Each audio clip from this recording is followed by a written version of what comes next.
శ్రీమాత్రే నమః. శ్రీ గురుభ్యో నమః. తదుపరి వృషభ రాశి.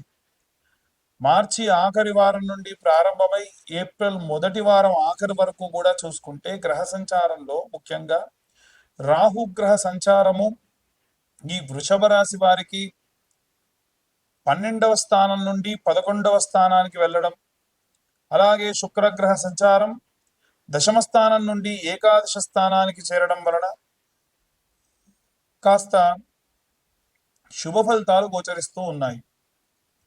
అంటే విద్యార్థి దశలో ఉన్నవారు ఎవరి నుంచైనా సరే మోసపోయి ఇబ్బంది పడే అవకాశం నుండి బయటపడడం, అలాగే ఇంట్లో గృహిణులు కూడా ఎవరైనా వీరిని ఫలానా వస్తువు తీసుకోమని ఫలానా స్కీమ్లో చేరమని అంటే గతంలో వీరు చేరకుండా ఉండి తర్వాతి కాలంలో ఇప్పుడు ప్రస్తుత కాలంలో చూసుకున్నట్టయితే అంటే ఈ మార్చి ఆఖరి వారం వచ్చేసరికి గతంలో ఆ యొక్క స్కీమ్లో చేరిన వారంతా కూడా ఇబ్బంది పడుతూ ఉంటామ్మా, ఎంత మంచి పని చేశాను ఆ రోజు, నేను ఆ స్కీమ్లో చేరుంటే ఇబ్బంది పడేవాడినేమో అనేటువంటి విధంగా మీరు ఆనందించేటువంటి సమయం. అలాగే ఉద్యోగస్తుల విషయానికి వస్తే ఉద్యోగాన్ని మారాలని కానీ ఉద్యోగంలో మార్పుల కోసం కానీ విపరీతంగా ప్రయత్నిస్తూ ఉంటారు. ఎట్టి పరిస్థితుల్లో గతంలో వారు ఉద్యోగం మారకుండా స్థిరంగా ఉండడం వలన ఈ రోజున వారికి మంచి పేరు ప్రతిష్ట డబ్బు రావడం జరుగుతుంది కాబట్టి చాలా ఆనందంగా ఉంటారు.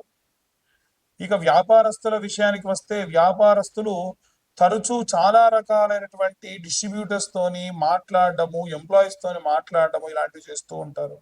వారిలో కొంతమందిని గతంలో తీసేసి అయ్యో అనవసరంగా తీసేసామేమో, ఫలానా డిసిషన్ తప్పేమో అనుకున్నవి కరెక్టే, మనం తీసుకున్న నిర్ణయం కరెక్టే, ఎటువంటి ఇబ్బంది పడాల్సిన అవసరం లేదని ఆనందించేటువంటి కాలం.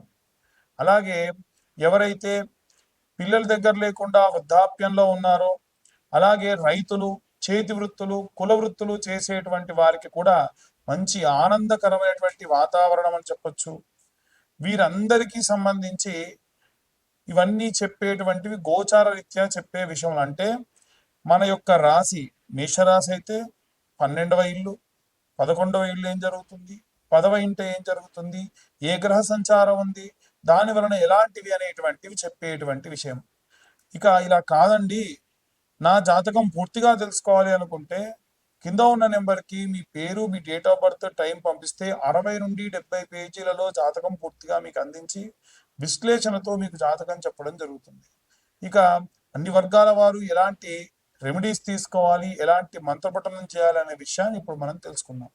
రాహుగ్రహ మరియు శుక్రగ్రహ సంచారం వలన ఎలాంటి పరిస్థితులు ఉంటాయి, ఎలాంటి జాగ్రత్తలు తీసుకోవాలి, ఎలాంటి మంత్రపఠనం చేయాలి, అది కూడా ఏ ఏ ఏ వర్గాల వారు ఎలాంటి మంత్రం చదివితే ఎలాంటి రెమెడీస్ పాటిస్తే మంచిది అనేటువంటి విషయాన్ని ఇప్పుడు మనం తెలుసుకుందాం.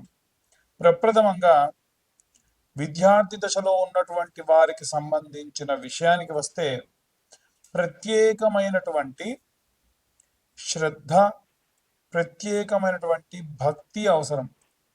అయితే ప్రతిసారి విద్యార్థుల గురించి ఏముందండి, సరస్వతీదేవి గురించి చెప్తారు, మేధా దక్షిణామూర్తి గురించి చెబుతారు అనంటే ఈ కాలంలో పిల్లలకి సంబంధించి ముఖ్యంగా నిద్రలో ఉలిక్కి పడడం కానీ, ఏమైనా నిద్ర లేమితనం కానీ, అపారమైనటువంటి భయంతో కూడినటువంటి సంచారం కానీ జరుగుతుంది. ఎందుకంటే రాహువు పొగ రూపేణ, మత్తు రూపేణ పిల్లల్నే కాకుండా మిగిలిన అన్ని వర్గాల వారిని కూడా ఇబ్బంది పెట్టడం సర్వసహజం.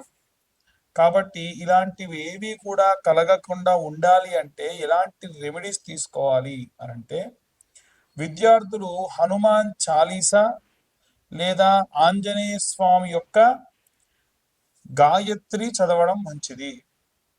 హనుమాన్ చాలీసా అనేటువంటిది నిత్యము కూడా అసుర సంధ్యా సమయంలో స్కూల్కి వెళ్ళి వచ్చిన తరువాతకి నిర్దిష్టంగా ఒక దగ్గర కూర్చుండబెట్టి పిల్లలతోని చదివించడం వలన విశేషమైనటువంటి శక్తిని సంపాదిస్తారు.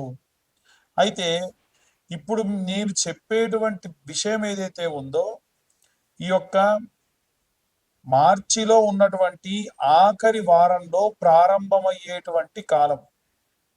అంటే 21, 22వ తేదీల సమయంలో ఎలాంటి ప్రభావాలు ఉంటాయి అనేటువంటి విషయం గురించి ఇప్పుడు మనం మాట్లాడుతూ ఉన్నాం.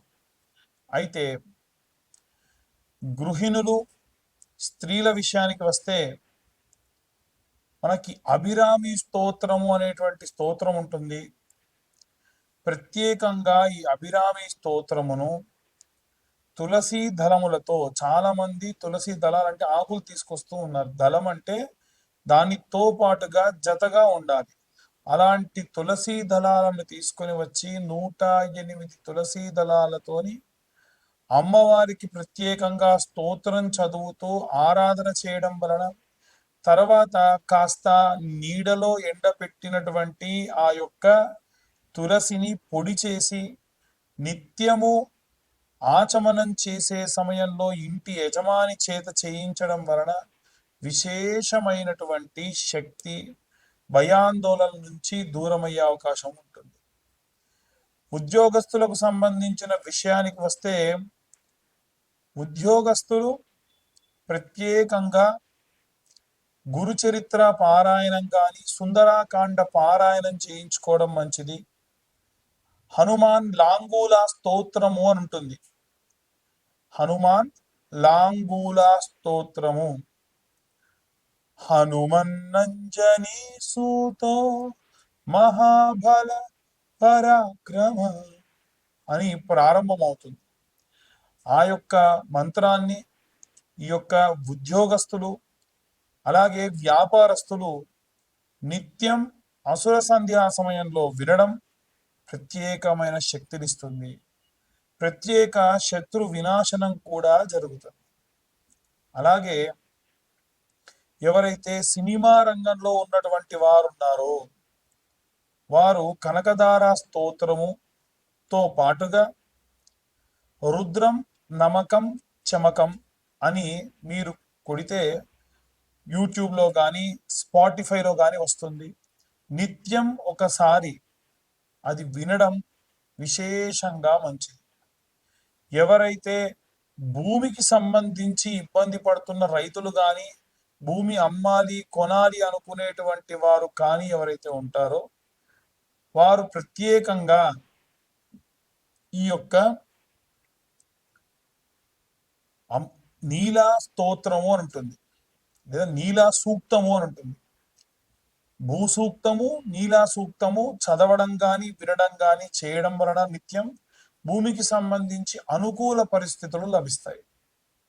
ఇక ఎవరైతే ఈ యొక్క రాజకీయ రంగంలో ఉన్నటువంటి వారు ఉన్నారో వారు ప్రత్యేకంగా దుర్గాదేవి యొక్క కవచముతో ఆరాధన చేయడం మంచిది.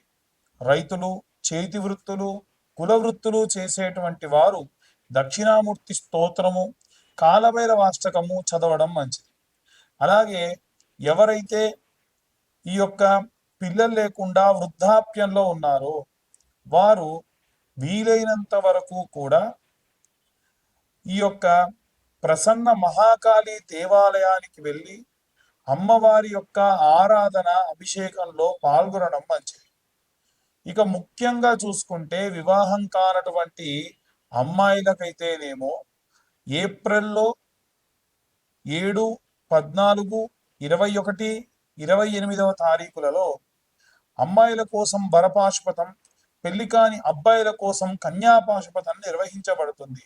ఈ పాశుపతానికి 20-25 వేల దాకా ఖర్చు అవుతుంది. కానీ ఎటువంటి సామూహికంగా లేకుండా ఎవరికి వారికే చాలా మంది ఇబ్బంది పడుతున్నారని అడుగుతున్నారు. కాబట్టి ఈ యొక్క పాశుపత హోమం అంటే కన్యా పాశుపతం, వరపాశుపతం కేవలం 15,000 రూపాయలకి సామాగ్రంతా మేమే అరేంజ్ చేసి చెప్పడం జరుగుతుంది, చేయించడం జరుగుతుంది. ఇక జాతకం గురించి చాలా మంది అడుగుతూ ఉన్నారు. 2025వ సంవత్సరంలో పూర్తి జాతక విశ్లేషణకి 2,025 రూపాయలు మాత్రమే ఛార్జ్ చేయడం జరుగుతుంది.